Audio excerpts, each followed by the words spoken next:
3, 2, 1, go!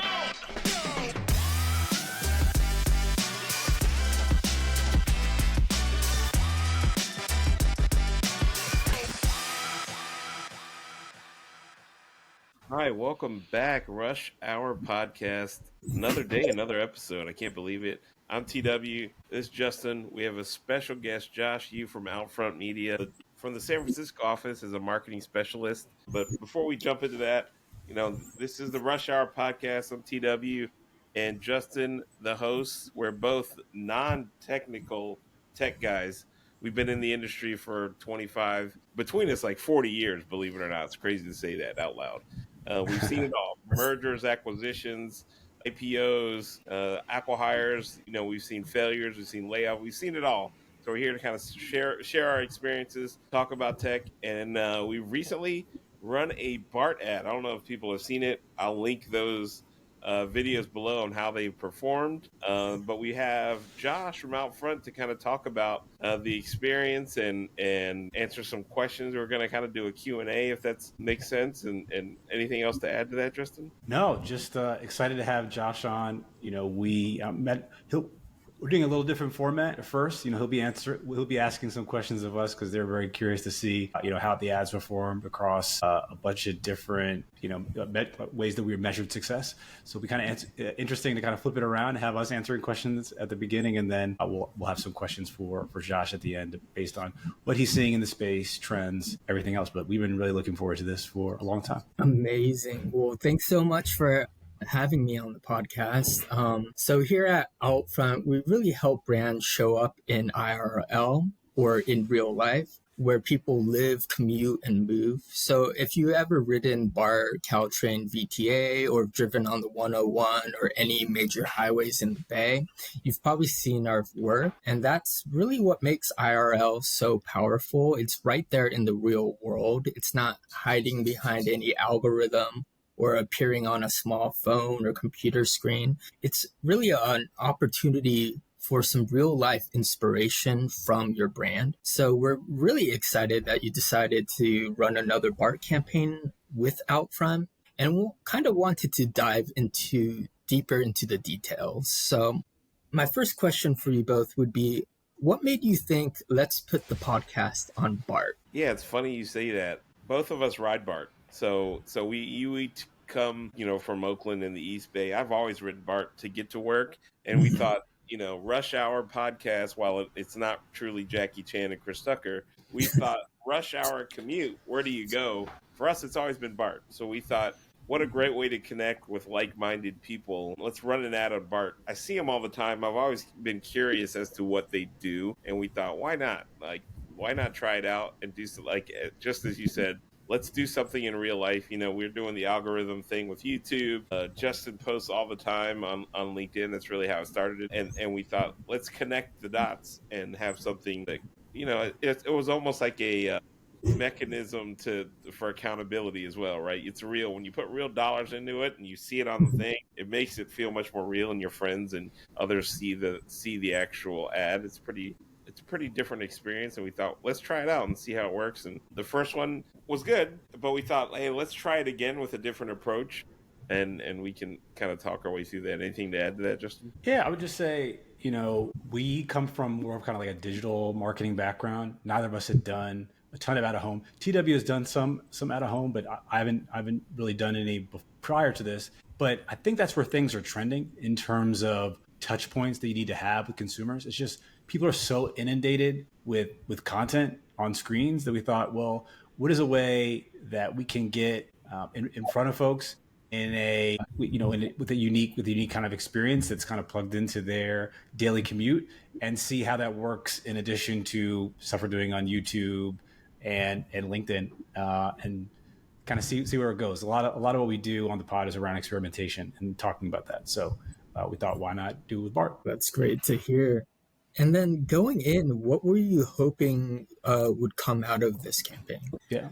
So I can jump in there. Initially we're trying to drive subscriptions, right? We're saying, hey, can this be a mechanism with a, effective kind of QR code to get people to not only check out our pod, but also subscribe as well. So we want to kind of test the awareness piece as well as a bit more down funnel in terms of getting people actually into the content. And we thought, okay, if we have this QR code, we can track scans, and we're getting a lot of eyeballs on this. It's something we can get multiple touch points with people as they do their commute. So it seemed like an effective way to run an out of home experiment that felt native to the experience of our core audience. Now, do you remember the first time you saw the ad on the train? Yeah, I can go first. I commuted. I mean, obviously we were in touch with Arlie prior. Shout out to Arlie for setting it all up. She's like, hey, it's now live. I think our first run we had 50 ads. And then the next time I commuted, I just went and sort of like walked up until I saw it. Didn't take long. Then I think I took a picture and sent it to Justin and a couple other people, just like, hey, look, it's actually live. It is in real life. It exists. It's pretty cool to kind of see it. And immediately we started thinking of how to improve it. But what about you, Justin? Yeah, it was pretty surreal. I've never been in an ad, or I haven't done that. I mean, I've founded a company before where I've done articles and kind of had my face on digital content, but to kind of see it out in the wild was an awesome experience. And to get kind of friends and family following up as well was pretty cool. So yeah, I really it was really awesome to see it in the wild. Got it. Yeah. And then how did running on Bart compare to the other ways you've promoted the show? You mentioned you also do YouTube, so just wanted to see. You want to take that one on, Justin, or should I? Yeah, no, I can jump in and follow on. So, as TW mentioned, we are running on we're in YouTube, so we're kind of being discovered through the algorithm, through browse and search there. And I'm very active on LinkedIn. I post kind of most days, putting our link to our channel in the comments. And, that was definitely driving traffic. I think what we found was that this drove a lot more new viewers to the channel than in other tactics. Like, I think that the other channels are good in terms of kind of driving a repeat viewers, but to get new, like total net new viewers, and we could talk about a story about one of the folks who was kind of new and feedback we got from them. That was like, I think kind of the main difference is, we're getting a fair number of people who were never exposed to the pod before, had no connection to either of us, and and we're excited to check it out. Yeah, we really thought we could only reach so many people going through our network, through people using the, as you said, YouTube algorithm. It has a limited reach, so we thought, why not go right after the demographic that we're a part of on the Bart. Got it. Yeah, because you have listeners riding on Bart, so might as well go to where the audience is. For sure. And then for this time around, I saw that you threw a QR code on the creative. How did that go for you guys? So truthfully, we did it. We put a big QR code the first time, but the call to action wasn't quite as strong. And we didn't have great tracking. We linked it to our overall channel, and then, we kind of got lost in terms of like, hey, how many people scanned it? What actually went down? We couldn't figure it out. That was part of the issue. We definitely got subs every day, but we weren't sure if it was from Justin's stuff or it was from our YouTube or where it was coming from. So we thought, hey, the next time we do it, we're going to create a special video embedded in there, and then we could track the actual views within that QR code. So when you scan the QR code, we actually do a unique video that's only available if you scan. We thought that was one way that we could capture the audience and the data.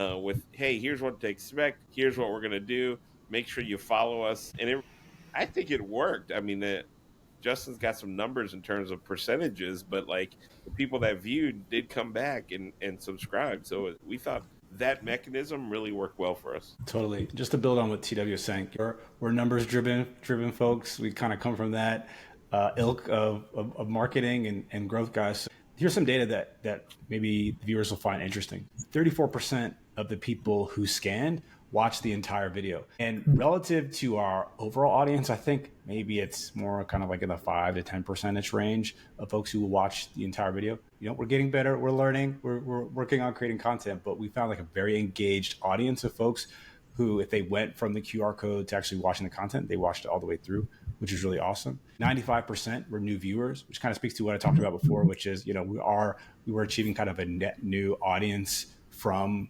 Bart. We weren't getting as many returns, which can be expected, but to have at 95% was really great, getting exposed to that new audience.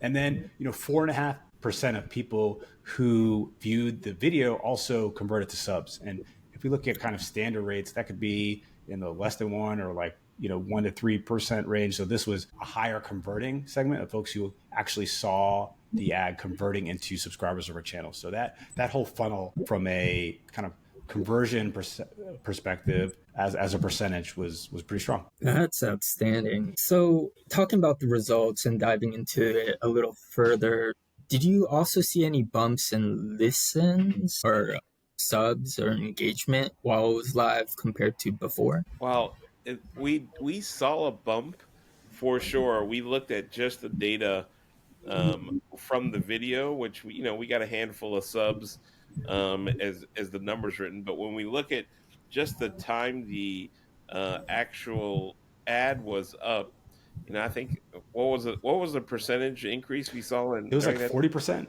Yeah, we increase saw 40% more subs Wow. during that time frame which the Bart ad runs. So how we thought about it was like it's sort of like credibility, that maybe they've seen it before, they saw it on LinkedIn, they saw it on YouTube, but same deal. When you see it on the Bart ad, you're like, oh, this is real. This is not a fly by night type of thing. And I think more people subscribe when that combination happens of like, hey, I saw that thing on YouTube before or on LinkedIn, and now it's in the Bart. I'm gonna subscribe when it pops up. And so I think that did the trick. As you can imagine, it gives us a little more credibility. Like we're really out here. We have a Bart ad. Got it. So what would be like the biggest oh wow moment from the results that you just listed? Yeah, I can kind of talk about what mine was first, and love to hear TWS say on this. Like he mentioned, this was the second time that we ran the ad, and I also mentioned we got some like net new viewers who kind of no prior connection to myself or TW, like not friends of the pod or not friends or folks we work with, etc., who signed up through there. And biggest wow moment was like someone who had discovered us through the Bart ad, like reaching out and providing feedback on the pod. Like, hey, I found you guys through this. These are some things you're doing great. These are some other channels that I'd like for you to be on. These are the type of content that really resonates with me. It was really cool to get that in-depth feedback from kind of from someone who we wouldn't have otherwise connected with. It was just kind of an experiment of seeing how well it did. But it was cool to kind of have that connection of someone seeing our content for the first time, net new, not knowing us, and then helping us to try to make the content better. So that was really cool to see. I think for me, that was when we followed up with Arlie about maybe doing something else, and we saw our ad was actually still running. I think it was in like March. So we ran it in November the first time, and there were like 2 or 3 spots where it was still live in like March. So we got a little extra run, and Arlie said she was going to do her best to try to keep it up as long as we could. And she said a couple of people had reached out and asked, hey, how does it work? Like, how did you get a podcast? Like, you have a podcast ad up. How much did it cost? How did it work? How do we run it? So she found it to be useful even for you guys in terms of like getting, startups and other people with side hustles to get out there and advertise on Bart. So I thought that was a cool moment to think, yeah, that's really neat that someone else would see that and be inspired to do something else on their own, which I think is really cool for us. And that kind of what sparked us to do a second one. Got it. And talking about the second run, so you guys did come back for another round. What were the reasons that made you want to do it again? And then I guess a follow-up with that would be, how did that approach change in the second run? I think we kind of talked about it earlier, which was the first time we did it, we just kind of threw it up there. I'm a guy that likes to move fast and sometimes a little too fast. We got the ad up. We talked about it on like a Monday, and the ad was up the next Wednesday. We had made the creative, we put it up. Didn't put as much thought as we'd like to, so we didn't get the good like QR code flow and like how to track and all of that. We just got it up there and like, all right, well, let's just see what happens. And then the second time we were more iterative in terms of like, all right, let's really try to figure out like, can we make this thing work from the mechanics and the data? And we thought maybe next time we would make a little more clickbaity, but we thought, hey, at least on this one, for the person that walks up and thinks, I wonder what do these ads actually do, and then to be able to scan it and hear us talk about the ad, I just thought, I wondered that a lot on Bart when I'd see an ad like on the train, I'd always wonder. I wonder what that does for that business. Like, why do they do those things? So that was really the draw for the second time around. Like, can we spark that human interest? Because a person that thinks that is probably going to like our content. That's kind of how we thought. Like, someone that has the mindset of like, I wonder what this ad does, and scans it, is probably going to like what we're saying, because we're literally answering all of those questions. So that's really where it sparked from. Yeah, and really kudos to the creative, because I thought it was very engaging and intriguing. Like you were saying, a lot of people are wondering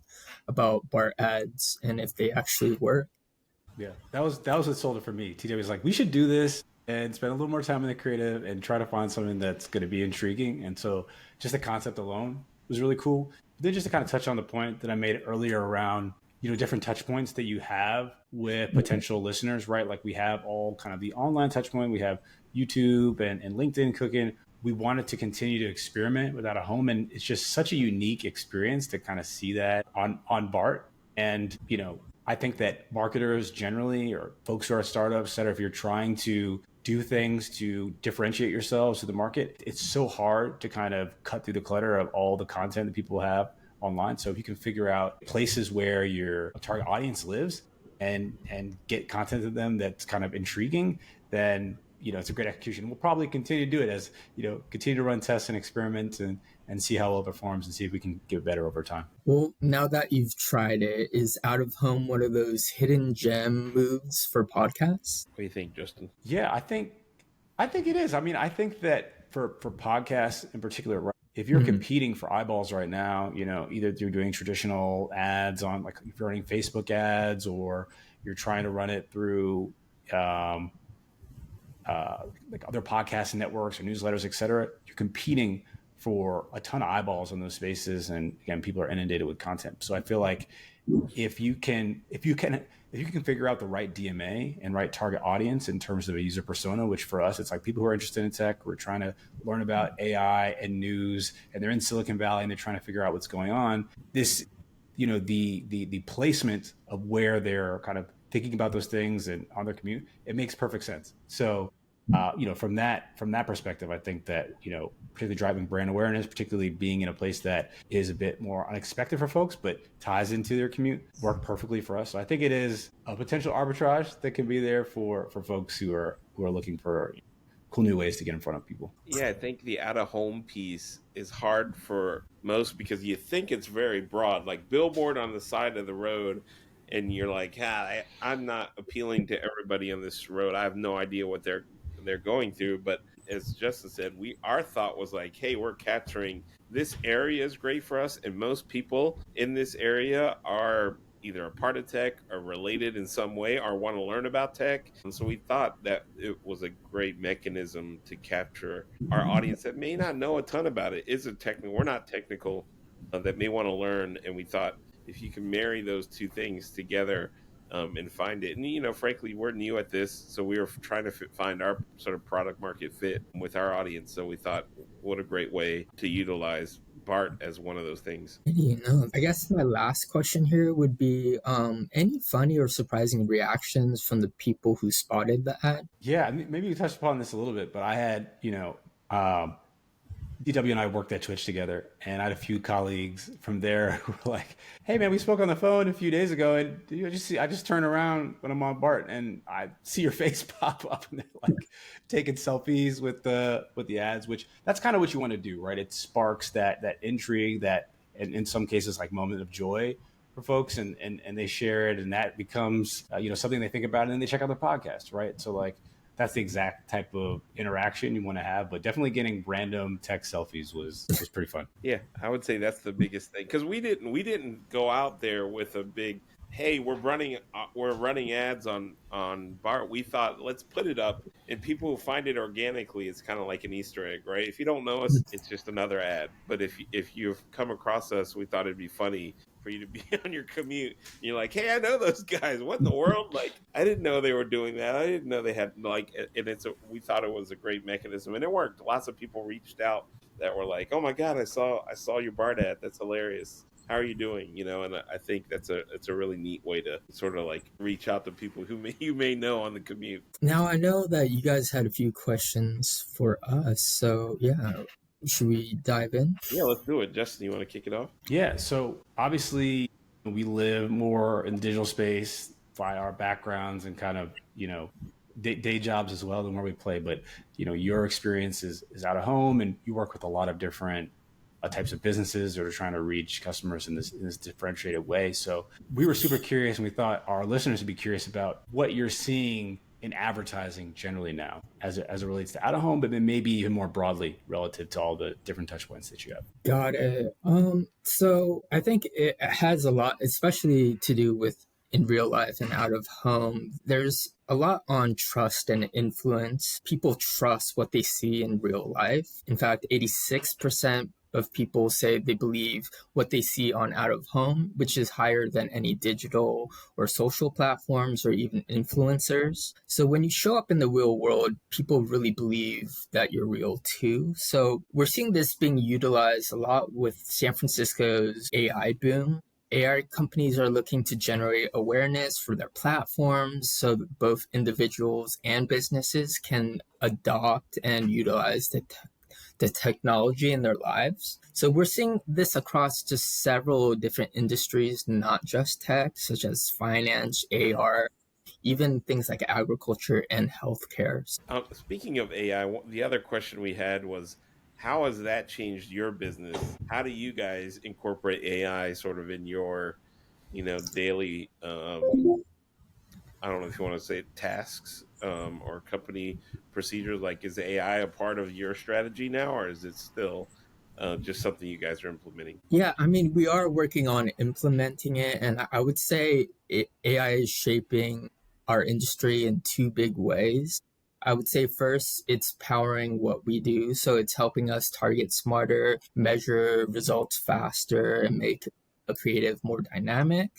And then secondly, it also drives new brands into IRL. So think of all the AI startups, they have huge presence online, but when they want to earn credibility and trust, they use IRL media to kind of make a real world statement. I mean, if you look at the 101, it's covered in AI messaging, and really that's a factor too. It's not about AI replacing us, but it's really about how AI reshapes how brands connect with people, and in real life is kind of the stage where that connection feels real and authentic. Yeah, and I love that, kind of creating trust and authenticity with the audience and using out of home to do that as an additional layer, additional touch point through in addition to digital mediums, which we talked about. So that's a great through line there. One of the things that we were also curious about, we're always running experiments. We're always trying to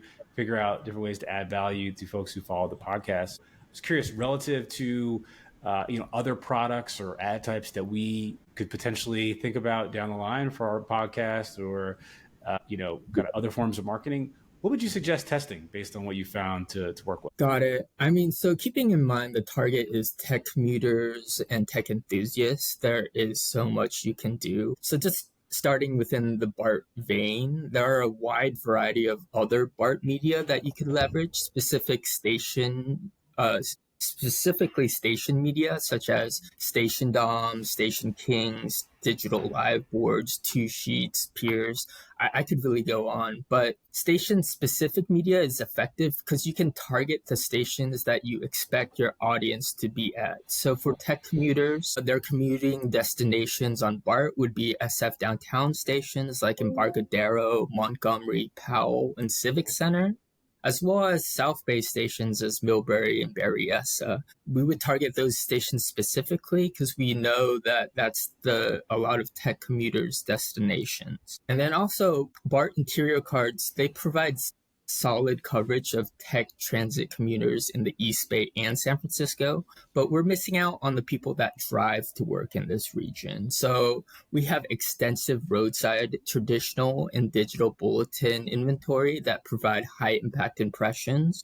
So we can reach SF commuters stuck in traffic at the Bay Bridge Toll Plaza or commuters driving down to the South Bay via the 880. And if you're really limited on budget, I recommend to go the digital bulletin route. It's cheaper because you lose the 100% share of voice, meaning you're in rotation with other advertisers, but you are able to change out the creative really quickly.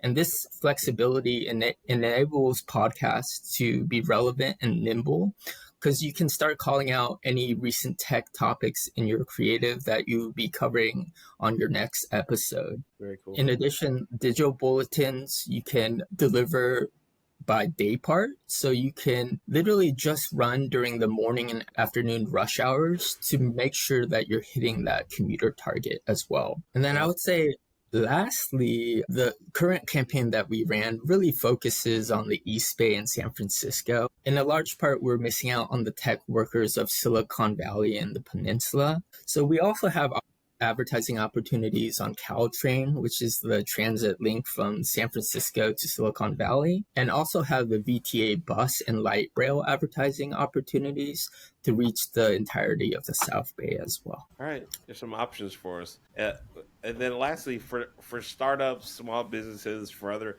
like-minded people with side hustles, what have you seen that works? What are you seeing is in terms of, or what can you recommend for them in terms of like I would say starter kit, but like how to think about this thing moving forward? Well, I mean, I would say this is really dependent on what your business is, who the target audience is, what your campaign objectives are, and how much budget you have to work with.